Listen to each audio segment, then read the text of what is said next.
This is Andi Purewal, Boxing Social in association with Betfred. I'm John Boy Trainer, manager, promoter, whatever you want to call yourself. Not promoter, it's probably the only one you're not. Not yet, Dave.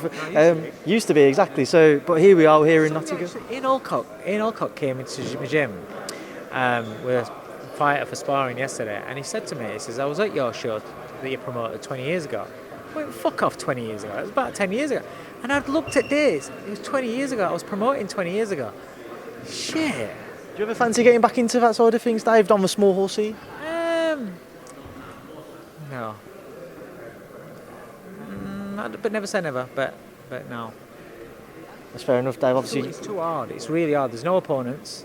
And these days it's ticket sales, and it's just a nightmare. We're at television, it's a nightmare. So, is it more difficult than just managing and training fighters, or would you say it's not about being more difficult? It's more stress because it's financial, and it's like, obviously that's your money, but then also you've got to pay fighters, and they're always wanting more money. You can't, and if they're not selling tickets, it's like, fucking hell. If you can't get your mates pay 35, 40 quid to come and watch your box, but yeah, I'm losing $1,000 on your fight, do you know what I mean? It's like that. So which is, if you've got billions of DAZN money, it's a little bit easier to cushion. But if you haven't, like, you look at Carl, Steffe and Steve Wood, all them guys, and you just, I've been there, I've done that, and it's just a fucking nightmare. And if you ask them, it's just a nightmare. Thankfully, you don't need to worry about it anymore from the sounds of it, Dave, and you've got no intentions at the minute of going back into it. But let's come on to the reason we're here in Nottingham. Obviously, Lee Wood, Michael Conlan, Saturday night we saw a noisy crowd here today on both sides, some supporting Michael, some supporting Lee. But what type of atmosphere and how good will that atmosphere be tomorrow night? It's going to be incredible, isn't it? This was a little snippet today. I thought I was wicked in here. Yeah, it's going to be good. It's going to be really good. You've got so many Irish coming over. Irish fans are just brilliant. I think they are brilliant boxing fans, and you just get behind them, and they're so loud. Banter's always going to be flying. It's going to be good, it really is. And I think the fight is. Do you know what? You don't know until the fighters come out how they're going to react to it. Looking at Lee, when Lee won his world title, it was behind closed doors. When he won his Commonwealth title, there was a few thousand there, but it was also against somebody that he was expected to beat. He was in great atmospheres at York Hall in the MTK contract, but this is going to be 9,000, and it's not like like a tournament where there's a few that everybody's come to watch, and he's not an undercard fight. He's the main reason why people are here. All his friends and people that know him in the city, or people that don't know him but are from Nottingham will come to support him. Everyone's there for him. That's a big thing. So he has to control his emotions when he comes out, because Conlan always looks like he lets his emotions get involved, but that seems to work for him. It doesn't bother him. He's boxed at Falls. I was there when he boxed at Falls Park last time round. Like 10,000 people there when it's chucking down rain, and they're all there to see him against TJ Dahine. Unbelievable atmosphere. He thrived on that. His debut was there at Madison Square Gardens Theatre. He come out with Conor McGregor, and 4,000 packed out for him in a foreign country, in America. I'm like, what the fuck? So he's kind of like been brought up with that. So when it comes to the actual occasion and the pressure of the fans and stuff like that, I don't think it affects Conlan. I think he feeds off that. Lee needs to feed off that as well, because if he lets that get to him, then it can just offset everything else that you planned and what you're wanting to do, to win the fight. What do you expect to see tomorrow night, Dave? As I've asked Jordan and a few others, I've seen a lot of people suggest if Lee's going to be successful, it'd be via stoppage. If Michael's successful, it'd be via points. What type of outcome do you expect to see? What type of fight do you expect to see? So, I think this fight is so much better than just a boxer versus puncher. And that's what a lot of people are talking as, boxer versus puncher. But I think both fighters are underrated at so many different aspects of the game. So Lee can actually box. He can box southpaw, he can box orthodox. Both fighters can box southpaw and orthodox. So there's a lot going to be going off there. Lee can box, he can counter, he can punch, obviously. But Conlan hits harder than what you think, and he's very, very spiteful. And he's very good up close. His body punches, he's quite vicious up close. So he could turn it around, and he could look to get on Lee's chest and try and grind Lee down to the body. And there are different ways. And like I said, Conlan can box southpaw or orthodox, and there's a lot going off in this fight. And I think I think it comes down to who can adapt during the fight. Because you have this thing, this is what's going to happen when he does this is what's going to happen when he does this. But as this fight unfolds, there's going to be that much going off, different looks from both fighters. You've got to be able to adapt within a split second as well. So I think it's not straightforward as all Lee by knockout or Michael on points. I don't think it's that at all. Away from this fight, Dave, just get your thoughts on a few other things. Let's just go back what was almost a couple of weeks ago, a stunning late stoppage victory from your charge, Jordan Gill, in a fight which I don't think anybody saw that coming. I don't know if you saw it coming at any stage as well, but just take me back to Jordan's victory. I can't imagine what that meant to him and to you guys as a team. Do you know what's really nice? He's had a really difficult last 3 years or so. But for a brilliant boxing performance against Bellotti, a brilliant boxing performance against Cesar Juarez, nobody gave a fuck. And it didn't do anything for his profile. It was brilliant boxing. He has an absolute tear up for 3 rounds, stuck in a corner and keeping his shit together. And then comes out with, who would have ever thought Jordan Gill's going to be in a knockout at ear job, right? And it's just, his profile has gone right through up through the roof. I'm so pleased for him because it deserves something. Obviously, I'd have preferred him not to have had such an hard fight, but now that's happened and how it's all evolved, then I'm over the moon for him. But I'm very proud of him because he's a kid that does everything I ask of him in the gym, everything. And if we need to try something, he'll do it. Every split second I ask him to do it, he'll do it in the gym, in sparring.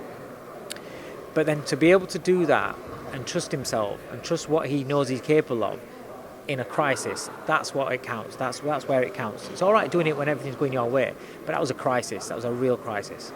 Gets dropped and here goes. His balance is gone. What do? Do you stop, lose? Man over there saying at 27 you're finished. That was something going into his head as well after that press conference. That was something that he felt the pressure. So what do? You have to give him a chance. And when I spoke to him, when he came back to the corner and I spoke to him, because when he got dropped initially, I didn't like how he was just trying to move but not claiming and not shutting the attack down. And when he came to the corner, and he was alert and he was talkative, he was fine.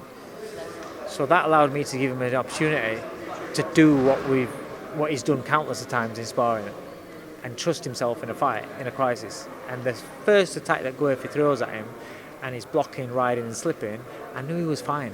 And I knew he was going to do it. And I knew he was going to beat Guerfi. And people can say, oh, you were just saying it for his confidence. No, I wasn't. Because I'm watching what Guerfi's going to do. I knew Guerfi was just going to come out and unload everything at him because he's on the ropes and he's got no legs, so he thinks he's going to finish him now. But you've just got to stay calm and trust yourself. And he did. I'm so proud of him because he trusted himself. It's interesting, obviously, listening to you here, Dave, leads into my next question. I saw some people over social media starting to question as the fight progressed how long it might be until you might look to pull him out for his own protection. Was that ever close in your own mind? So the worry for me was, because honestly, my view, and everybody on this side of me, including the officials that were there, we're all talking about his defence. His defence was wicked. And that is what he does for me in the gym. So I'm trusting him because he's alert. In between the defence, he's fainting, he's twitching. If he's fucked and he's got no idea what's happening, is he going to be fainting and twitching sharp? Like, everything he was doing was sharp. It was in a point where he threw out his first jab on the ropes, and I said to him, throw it sharp, don't throw it slow. And so every time he threw something, it was sharp because I was worried about him getting caught over something that was thrown out slow. So because of my view, honestly, 9 out of 10 is defending, whether it's slipping, blocking or riding. People underestimate what the value of riding is. Old school fighters used to ride shots all the time, right? And that's something that Jordan's very good at. There you go, do it. This is where you've got to do it. The only time when I thought shit was when his eye literally, and it literally came up really, really quickly. And that's where you think, right, if that starts going there, then you're going to have to stop the fight because of that. But you've got to give him every opportunity. And that's what I did. That's what I did. And I gave him every opportunity because he was responding to everything I was saying. Everything that I was saying. Whatever shot I was asking him to throw, he was throwing immediately, straight up. And he was responding to how I was being with him. So if he's gone, then yeah, you've got to pull him out. But he wasn't. His balance was gone. But I didn't know both ears had gone. But his balance had gone. But that's why he's using the rope. And that's why he's propping himself in the corner. And he's to ride out the crisis. And that's what he did. Dave, just moving away from Jordan and your stable, just get your thoughts on a few other things. Obviously, we're seeing this, the current invasion of Russia into the Ukraine. Hopefully we see some form of resolution or just comes to an end sooner rather than later. But obviously on a boxing front, everybody's waiting to see whether Alexander Usyk will be able to rematch Anthony Joshua or not, if it might be a delay to that. And we've seen some names suggested for potential interim fights: Deontay Wilder, Joyce, Luis Ortiz, Otto Wallin. For you, Dave, which one would be top of your list as just a fan? Never mind what might be best for him, just as a fan. Sorry. Right. Good. Yeah, wicked, mate. Yeah. So I put a tweet out about this. I'd replied to somebody's tweet about this, and it's like everyone's slagging you off. As a fan, I'd love to see Wilder or Joyce. Right? People say, Joyce, you'll knock it. Joyce is a tough fight. That's a tough fight. Anyone who doesn't understand that Joyce can give you a tough fight, any heavyweight in the division, a tough fight.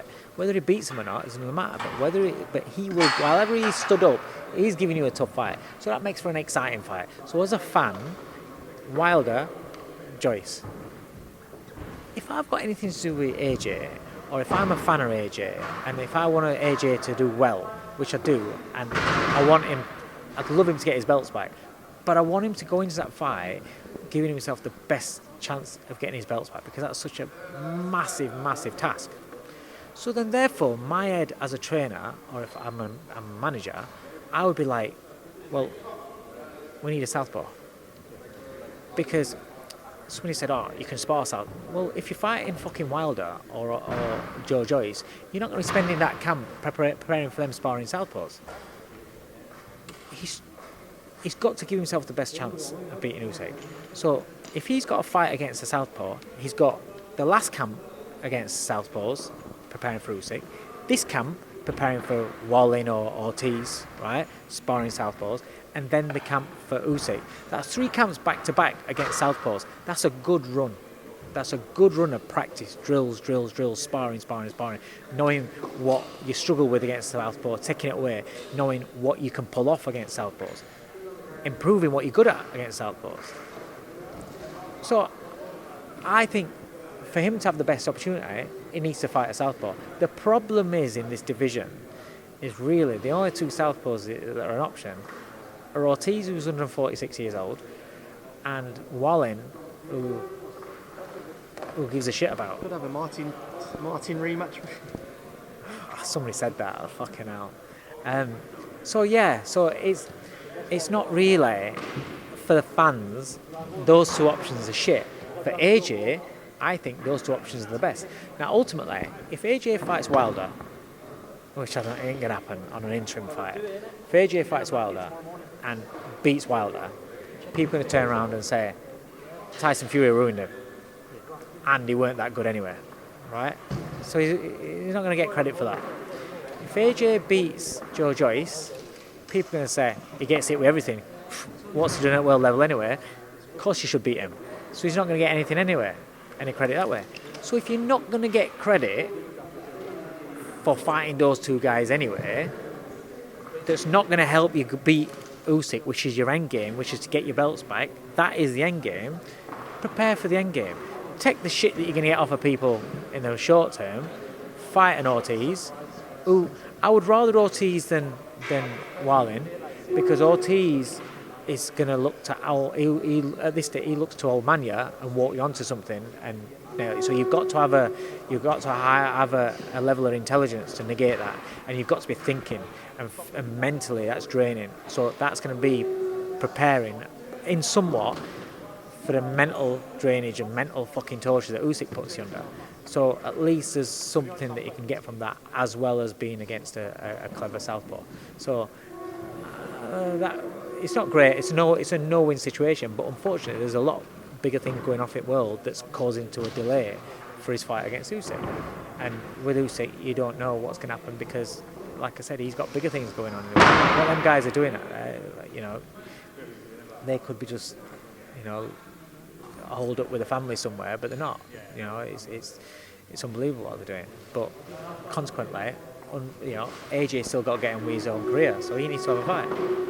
Of course, as you say, there's much bigger things going on for them, and boxing takes a big back step when it comes to what they're dealing with at the moment. Just away from Alexander and the heavyweight division, final thing to touch on, I think last time I saw you was after Khan Brook. Since then, it seems like Amir's going to invoke the rematch clause, something which nobody expected him to do so.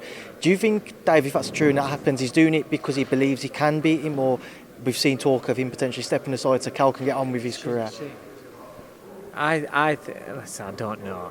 I'm same as you. I'm guessing that he thought, well, fuck me, I could get paid a few million for invoking this rematch and just sit. I've got no intention of it, but if I invoke this rematch, I'm going to get paid some money if he wants to fight again. So why not have that gamble? Let's see. If Kel fights again, it's going to pay me a good wedge. There you go. He can't surely be thinking about going and fighting again. And the people around him surely don't want him to fight again. He's had an amazing career, a brilliant career, but he's now at a stage now where he's not the man that he used to be, not the fighter he used to be, and he will take more punches, which isn't good, and he should walk away, I think. And I'd like them both to walk away, to be honest. I don't want to see Kell Brook fight Conor Benn or Chris Eubank. No chance. I don't want to see that. I think, how is it going to be any bigger than what Kell Brook did for himself by beating Khan? He's chased that fight for about 15, 17 years. How is a fight against Conor Benn or against Eubank going to mean more to him than that? So even if he beats him, no. But if he loses against him, then he finishes his career on a down. Whereas right now, it's as high as it's ever going to be. It's peak. So I'd like them both to retire. Well, David, we'll leave that there now. I'll leave you to enjoy the rest of your day. I'm sure you're going to want to shoot back home, enjoy your evening ahead of tomorrow night. So it's good to see you as always, and thanks for speaking to me in Boxing Social. Cheers, mate. Thank you.